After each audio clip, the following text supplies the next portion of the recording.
Hello everyone. We are the group 2 and I am the first reporter in our group. I am Princess Jamica R.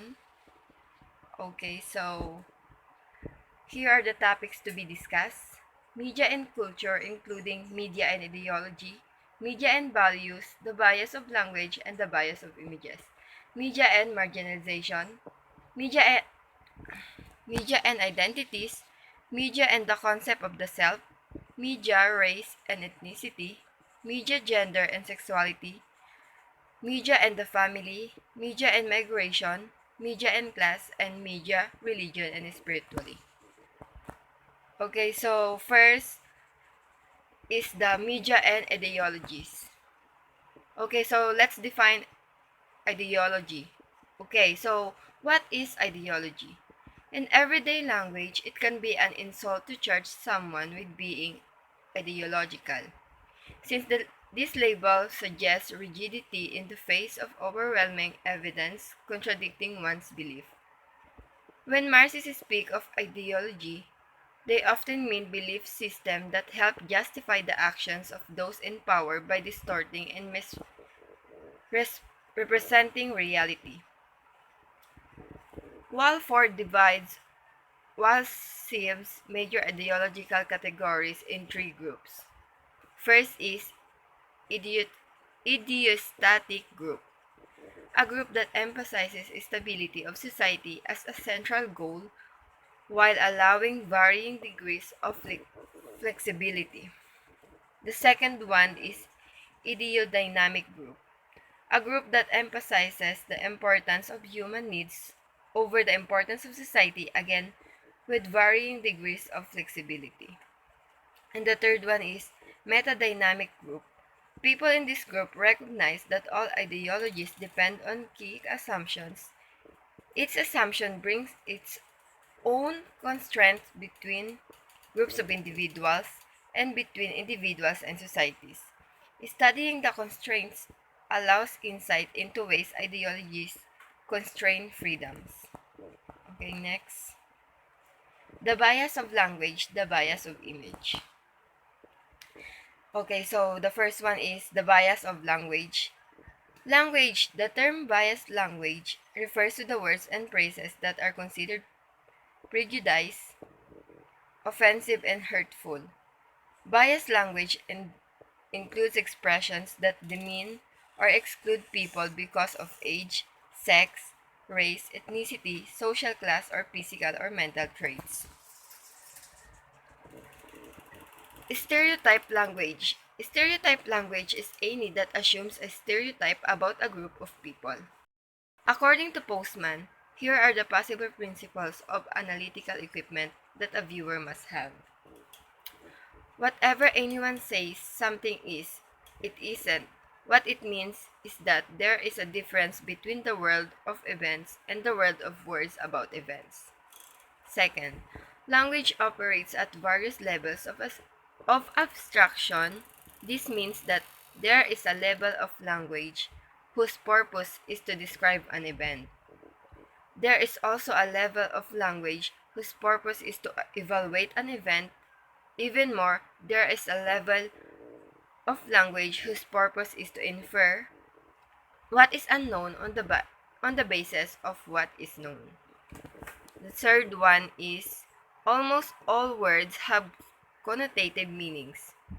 This suggests that even when attempting to use purely descriptive language, a journalist cannot avoid expressing an attitude about what he or she is saying.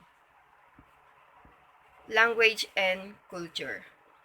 Language is complexly intertwined with culture. Also, to speak is to assume a culture, and to know a culture is like knowing a language. Lastly, a particular language points to the culture of a particular social group. Now, the bias of image. So, there are four ways that photos are distorted that creates bias. The first one is deliberate staging. It is set up with or without models, posed artificially, purposely, prop, set, designed by the person taking the photo, or hired to take such photos. Second, Foxtography refers to fraudulent photography where photographs are manipulated through Photoshop or manipulated by other means to change the information they convey. Third, perspective and angles. Perspective in photography is defined as the sense of depth or spatial relationship between objects in a photo, along with their dimensions with respect to what viewer of the image says. The camera angle marks the specific location at which the movie camera or video camera is placed to take a shot. And lastly, recycling and reusing. It is an act of using other images for different purposes such as wanting to create distraction or issue. So, bias image effects to culture. Due to the scope and speed of information dissemination across social media websites, the potential for ill-intentioned players to inflict emotional distress or to purposefully influence opinions, attitudes, and actions through visual misinformation poses a serve and growing societal risk. Next, fake, fake imagery has been used to distort the truth and manipulative viewers. Now let's move to the media and values. So what is values? Values are the basic and fundamental beliefs that guide or motivate attitudes or actions. So, in accordance to the specification of National Council for Educational Research and Training in New Delhi, values can be divided as, okay, first one is personal value. The principle and ideologies that a person follows in personal life. Second, universal value.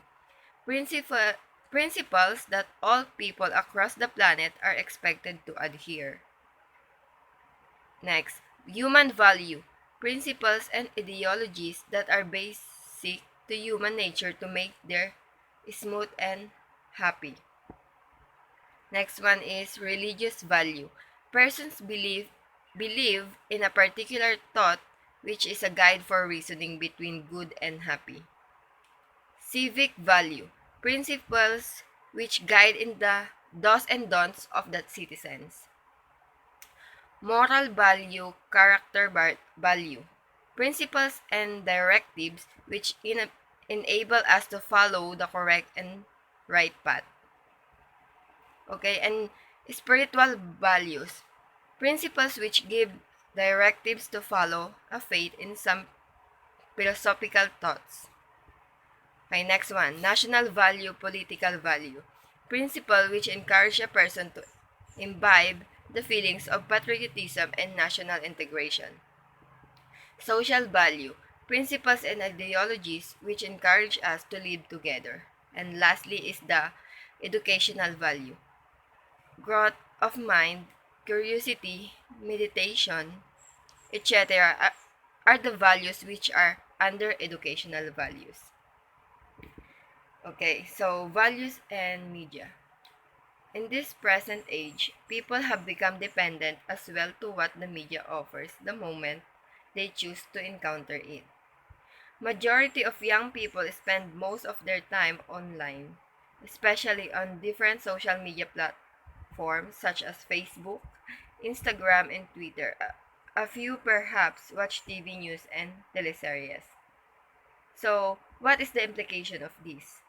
It means that perhaps most values of young people are shaped by mass media and social media. Further larger way further stress that values in the classroom are taught while values presented in the media are caught. So, values and culture. Values underlie preferences, guide choices, and indicate what is worthwhile in life. Values help define the character of a culture, but they usually do not provide a specific course of action.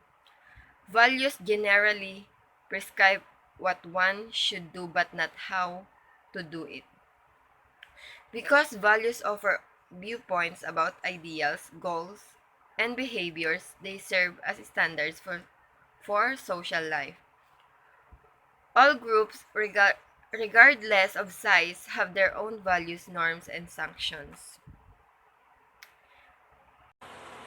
Good day everyone, I'm Gladys Cabelin and I will discuss this topic, media and marginalization.